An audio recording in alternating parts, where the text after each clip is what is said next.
Hey guys, welcome back to my channel, and if this is your first time here, thanks for checking me out, especially after seeing me struggle with that pasta roller. That was a whole mess. You're probably like, girl, do you even know what you're doing at this point? But I promise you it all works out in the end. So let's get to the recipe. Today we are making fresh pasta. I have been wanting to make pasta from scratch for a very long time and finally got the time and the nerve to do it. So let's get started. So we have 2 cups of all-purpose flour. There are different types of flour that you can use. You can use semolina flour, or you can use something called 00 flour. Each different types of flour yields different results, but I'm just gonna stick with the basic recipe. So I have 8 eggs here. 2 of them we're gonna use the whole egg. The other 6 we're just gonna use the egg yolks.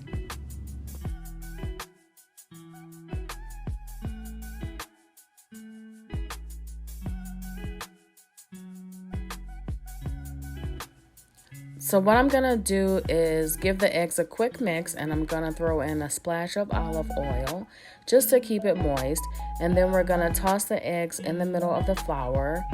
We've created a well, and so what we're gonna do is just gradually mix the eggs and the flour together.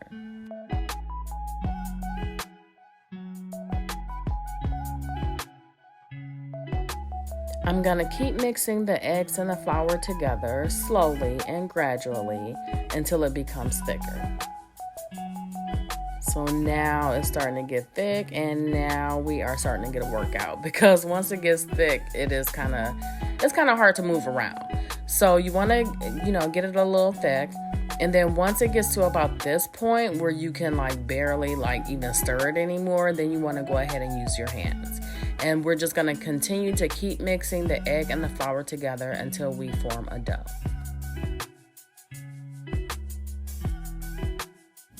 If you're enjoying this video so far, don't forget to give me a thumbs up, and then that way YouTube will suggest this video to other people who might want to make fresh pasta. And then don't forget to hit the subscribe button, and then you can see other recipes that I make. Okay guys, so now it is time to knead the dough. Kneading the dough is basically just bringing the outside of the dough to the inside of the dough, and you're repeating this process. Now, I'm not a baker, so I'm not really an expert on this, but I think you should be using the palm of your hand and not the fingertips like I was doing. But anyway, I got the job done. You want to do that for about 8 to 10 minutes. That way it releases the gluten and it makes it stretchy, and it won't tear while you're stretching the dough. I must say that I am at this point a little bit impressed with myself, because I never thought that flour and egg would do this. It looks like it's supposed to look, basically. So I am pretty impressed with myself. So now I'm just going to dust it with a little bit of flour, and then we are going to cover this in saran wrap and let it rest for about 30 to 60 minutes at room temperature.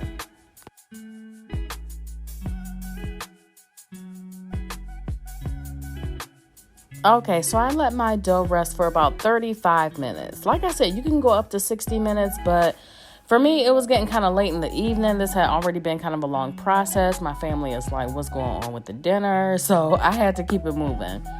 So 35 minutes later, this is what we have. And now we are going to cut this in quarters.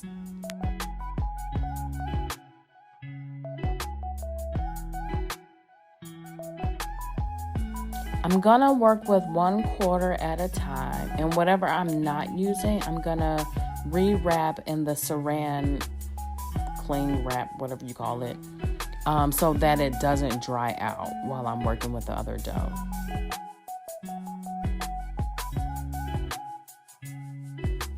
So to get this pasta going, I am going to be using an attachment to my KitchenAid mixer. If you don't have an attachment, that's okay. You can still make fresh pasta. You would just use a rolling pin to roll it out.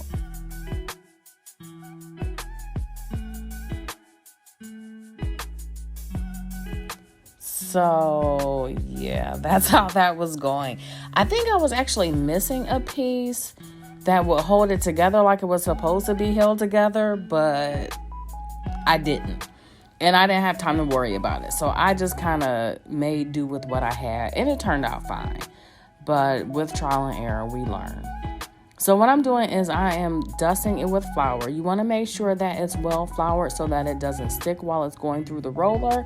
Or if you're using a rolling pin, you don't want the dough to stick to your rolling pin. So make sure to dust it with enough flour. And then also I learned, even outside of like rolling it through the roller, like you want to make sure to have enough flour, because when I started to cut the pasta for the first time, it just like turned into mush, like almost like Play-Doh. So if you don't have enough flour on the pasta, then it's just going to turn into like a big clump, and that's not what you want. So you want to make sure that it's very well floured, or else you would have to redo it, which is what I had to do. But like I said, this was my first time. It's trial and error. I think I'm pretty happy with the way it turned out, but I had to do a few things over a few times to figure it out, which was fine. So the pasta roller has, I believe, 7 settings, and 1 is the widest setting, and then you gradually go up to 7, and it makes it thinner and thinner. So each time you roll it through, you want to adjust the setting by 1, and it eventually gets thinner and thinner. You want to make it like paper thin or lightweight see-through, and then that is when you know the pasta has been rolled out enough. And then you want to, again, like I said, dust it with enough flour, and then you want to begin to like fold it, not roll it, but fold it. Once it's folded to the end, then you can begin to cut the pasta. And of course, you can cut it as thin or as thick as you like.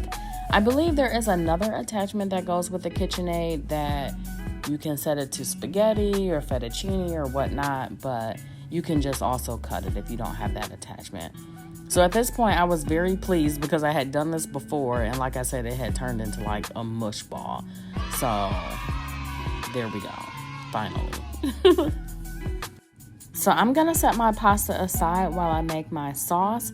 So for the pasta not to stick together while I'm doing that, you want to dust it with a little flour and kind of like braid it through, mix it through or whatever, so that the pasta doesn't stick together.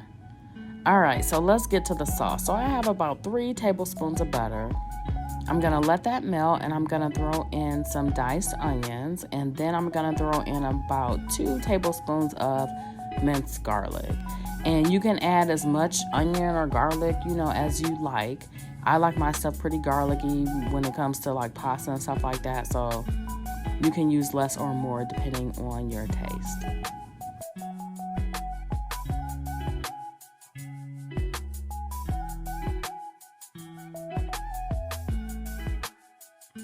The next step is to add chicken broth. Now, you can use canned chicken broth if you would like. I use Better Than Bouillon. It's a chicken base, and I just mix it with some water and boil it for a minute or 2, and it gives like a much stronger flavor. I feel like the canned chicken broth is a little bit watered down, but with the chicken base, it makes it like a little stronger. So I added about 2 cups of the chicken broth, and then I added 1 cup of heavy whipping cream. Once that simmers, you want to start to season your sauce. You can add whatever seasonings you'd like. I use the usual suspects: garlic powder, onion powder, seasoning salt, whatever you like. And I threw in some parsley flakes also. And then I'm also going to throw in a little bit of smoked paprika, because I don't like my Alfredo sauce to be like bright white. I like it to have a little bit of color. So your Alfredo sauce will gradually thicken up the longer you let it sit, but I'm going to help mine along because like I told you before, it's getting late. Let's get moving. So I'm throwing in some grated Parmesan cheese. That will help it thicken up a little bit quicker. Now, be careful if you're going to add the grated Parmesan cheese because it tends to be a little bit salty. So if you know you're going to do that, then just watch how much seasoning salt you put in. So now we have our water boiling for the pasta, and I have salted the water. You do want to heavily salt the water for this pasta. And this is going to be unlike your boxed pasta. The boxed pasta, you might want to let that cook for I don't know, 7 to 10 minutes or something. But the fresh pasta doesn't need to cook as long. Now, I don't like my pasta really al dente. So while some may say only to boil the noodles for 2 to 3 minutes, I boil mine maybe for 4 to 5. So now that our sauce has thickened up, we are going to add the noodles to the pasta. And I feel like the way that I cut it is kind of between a fettuccine noodle and do you call it, is it pappardelle or is it pappardelle? But I like that pasta. So it's like not too thick, not too thin, but like just right.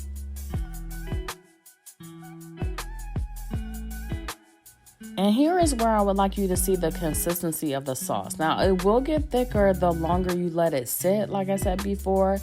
But I think this is a good place to like turn off your heat and just let it sit. It's not too thick. It's not too thin. It's just right. It coats the noodles good.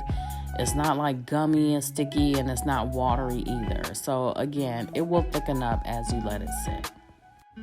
Okay, guys, we have done the work, and now it is time to eat. It is time to plate this bad boy up. I am so excited to see what this pasta is going to taste like. I hope it's everything that I dreamed of.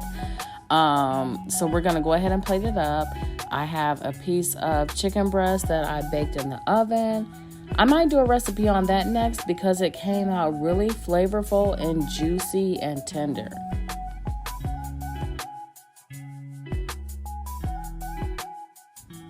And then I also prepared some ciabatta bread. I just put some butter on it, stuck it in the oven for a few minutes to crisp it up, and threw a little bit of parsley on there.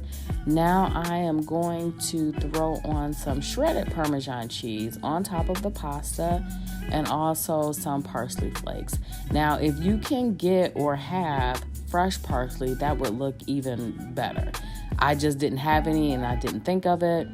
So I know that I have parsley flakes, so I just sprinkled a little bit of that on top.